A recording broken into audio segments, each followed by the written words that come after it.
Hello friends, super magic રસોઈમાં મિત્રો હું આપનું સ્વાગત કરું છું। આજે હું ઘઉંના લોટના પીઝાની રેસીપી તમારી સાથે શેર કરું છું, જે ડોમિનોઝથી પણ વધારે ટેસ્ટી અને ચીઝ બ્રસ્ટ પીઝા હું તમારી સાથે શેર કરું છું। એમાં આપણે ઓવનનો પણ ઉપયોગ નથી કરવાનો અને આપણે તવા ઉપર જ બનાવશું। તો તમને ચોક્કસ આ વિડીયો ગમશે, ગમે તો લાઈક કરજો, શેર કરજો અને સબસ્ક્રાઈબ કરવાનું તો ભૂલતા જ નહીં। તો મિત્રો હવે પીઝાના ઇન્ગ્રેડિયન્ટ પણ તમને બતાવી દઉં। એમાં આપણે જો આ રોટલીનો ઘઉંનો લોટ લીધો છે અને વેજીટેબલ્સમાં આપણે કેપ્સિકમ છે, ટમેટા છે, કાંદા છે, પનીર છે અને આપણે મસાલામાં આપણે તમને ખ્યાલ જ હોય છે કે મિક્સ અપ છે, ચીલી ફ્લેક્સ છે, ઓરેગાનો છે, બેકિંગ પાવડર છે, બેકિંગ સોડા છે, મીઠું છે, ખાંડ છે, તેલ છે, દહીં છે। આટલા ઇન્ગ્રેડિયન્ટ લેશું તો બનાવવાનું ચાલુ કરીએ। તો હવે પહેલાં તો આપણે એનો ડો તૈયાર કરી લેશું। એટલે અત્યારે આપણે રોટલીનો લોટ લીધો છે ને 1 કપ લેશું। પરફેક્ટ મેજરમેન્ટ સાથે હશે ને તો તમારે એકદમ મેંદાથી પણ બેસ્ટ આ રોટલા બનશે। તો અત્યારે હું આ 1 કપ ઘઉંનો લોટ લઉં છું। અડધી ટીસ્પૂન બેકિંગ પાવડર, અડધી ટીસ્પૂન મીઠું, પિંચ જેટલો સોડા, 2 પિંચ જેટલો આપણે નાખશું, બહુ નહીં નાખવાનો, અને અડધી ટીસ્પૂન દળેલી ખાંડ નાખશું। હવે આ બધું આપણે સરસ મિક્સ કરી લેશું અને એમાં આપણે અડધો કપ જેવું દહીં નાખશું અને 2 ટેબલ સ્પૂન જેવું તેલ નાખી દેશું।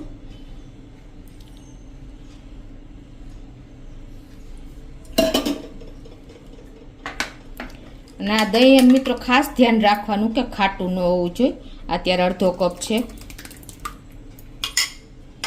અને આનાથી આપણે સરસ સોફ્ટ એવો ડો તૈયાર કરી લેશું। જરૂર પડે ને તો જ પાણીનો ઉપયોગ કરવાનો છે, બાકી દહીંથી જ આપણે ડો તૈયાર કરશું। તો આ રીતે જો આપણે એકદમ સોફ્ટ ડો તૈયાર થઈ ગયો છે।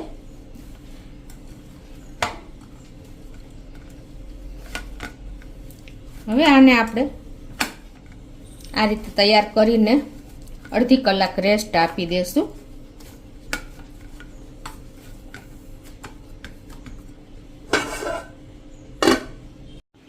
તો આપણે ડોને રેસ્ટ આપ્યો ને અડધો કલાક થઈ ગયો છે અને આપણો ડો પણ સરસ પરફેક્ટ તૈયાર થઈ ગયો છે। તો હવે એને આપણે બેલું કરી લેશું, જો આ રીતે, અને એને આપણે પાટલી ઉપર રોટલો તૈયાર કરી લેશું।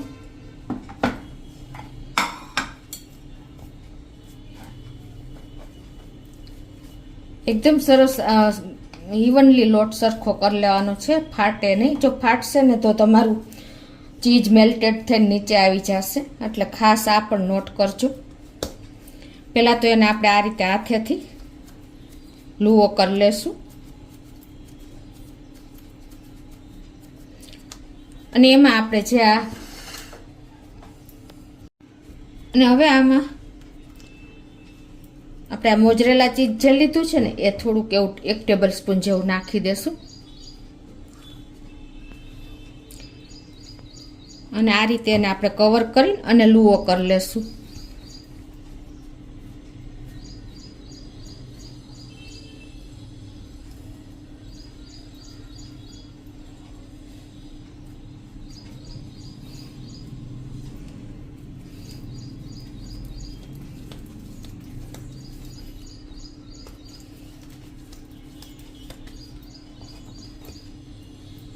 બહાર ન નીકળે એ રીતે આપણે અંદર એને કવર કરી દેવાનું છે। અને હવે સહેજ આપણે અટામણ લઈ અને આ રોટલો તૈયાર કરી લેશું, પીઝા બ્રેડ।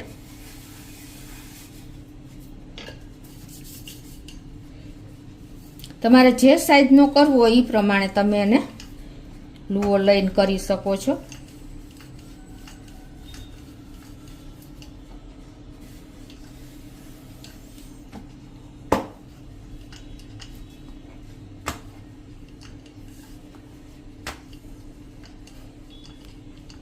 તો આ રીતે જો આપણે ઇવનલી સરસ રોટલો વણી લીધો છે। હવે આ બાજુ આપણે ગેસ ઓન કરી અને એક પેન મૂકી દેશું અને એમાં આપણે આ રોટલાને શેકી લેશું। એકદમ સ્લો ફ્લેમ ઉપર જ આપણે આને શેકવાનો છે, લાઈટ એવો। તો આ રીતે જો આપણે લાઇટ એવો એક સાઈડ શેકાઈ ગયો છે તો એને ટર્ન કરી લેશું અને હવે બીજી સાઈડ પણ લાઇટ એવો શેકી લેશું. તો હવે જો આપણે આ રીતે રોટલો શેકાઈ ગયો છે અને જે વધારે શેકેલો છે ને એ તમારે ઉપરની સાઈડ રાખવાનો અને ઓછો શેકેલો છે ને આ ભાગ એ તમારે નીચેની સાઈડ રાખવાનો. હવે આમાં આપણે પીઝા સોસ લગાવી લેશું ઇવનલી સ્પ્રેડ કરીને.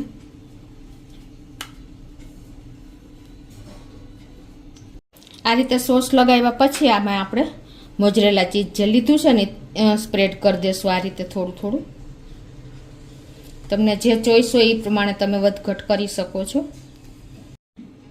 આ રીતે ચીઝ સ્પ્રેડ કર્યા પછી આપણે કેપ્સિકમને આ રીતે સેટ કરી દેશું ઉપર ટોપિંગમાં. તમારી પાસે રેડ, ગ્રીન, યેલો જે કેપ્સિકમ હોય તમને મનગમતા કોર્ન છે બધું ઉપયોગ તમે ચોઈસ પ્રમાણે કરી શકો છો.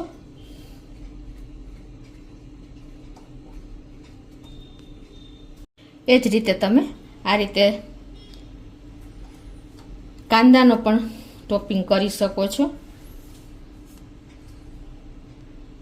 આ સ્ક્વેર પીસમાં કટ કરીને ડાઈસમાં.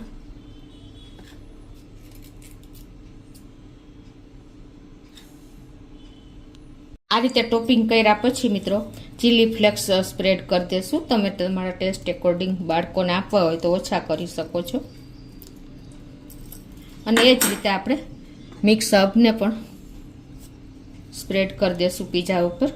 તમે ઓલિવ છે પછી આ રીતે કોઈ પણ તમે તમારા ચોઈસ એકોર્ડિંગ તમે સ્પ્રેડ કરી શકો છો. અને હવે આપણે પનીરના પીસ છે ને પણ આ રીતે થોડા થોડા ડિસ્ટન્સે સેટ કરી દેશું.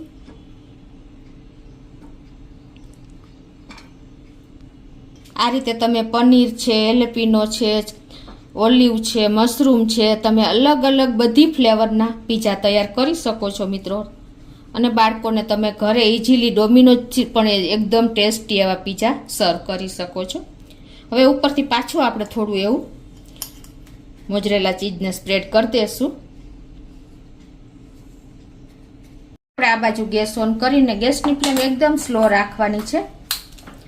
અને આપણે આવી રીતે પેનમાં કે તમે તવા ઉપર એને ગમે ત્યાં શેકી શકો છો. આ રીતે આપણે પીઝાને મૂકી દેશું. તમને મેં કીધું એમ ઓછો રોસ્ટ કરેલો ભાગ આપણે નીચે રાખવાનો છે અને સેજ રોસ્ટ કરેલો હતો એના ઉપર આપણે આ ટોપિંગ કર્યું છે. તો આને આપણે આ રીતે સ્લો ફ્લેમ ઉપર 2 થી 3 મિનિટ થવા દેશું. તો 5 મિનિટ જેવું થયું છે અને જુઓ આપણો પીઝા પણ જે હતો ને એ એકદમ સરસ ઉપરથી મેલ્ટ પણ થઈ ગયું છે મોઝરેલા ચીઝ અને નીચેથી પણ એટલો જ સરસ શેકાઈ ગયો છે. જુઓ તમને ખ્યાલ આવતો હશે, બતાવી દઉં પછી કટિંગ કરીને. તો હવે એને આપણે આ રીતે પીઝા કટરથી કટ પણ કરી લેશું. તો આ રીતે જો ઇઝીલી આપણે કટ થઈ જાય છે.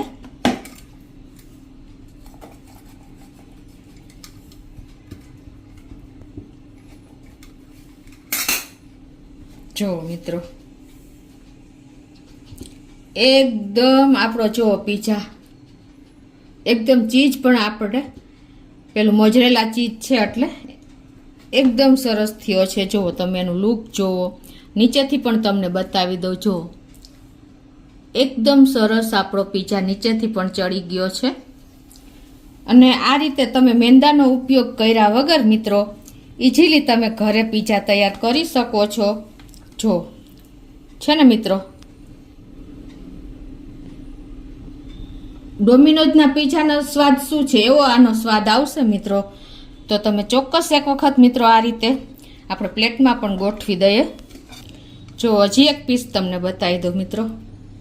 જો છે ને ડોમિનોઝને પણ ટક્કર મારે એવો આપણો પીઝા. તો તમે ચોક્કસ એક વખત રીતે આ રીતે ઘઉંના પીઝાની ટ્રાય ઘરે કરજો મિત્રો. એકદમ રીઝનેબલ પડશે અને ટેસ્ટમાં પણ એકદમ ડોમિનોઝથી પણ વધારે એવો ટેસ્ટી બનશે મિત્રો. તો તમને ચોક્કસ મારો વિડીયો ગમશે. ગમે તો લાઈક કરજો, શેર કરજો અને સબસ્ક્રાઈબ કરવાનું તો ભૂલતા જ નહીં.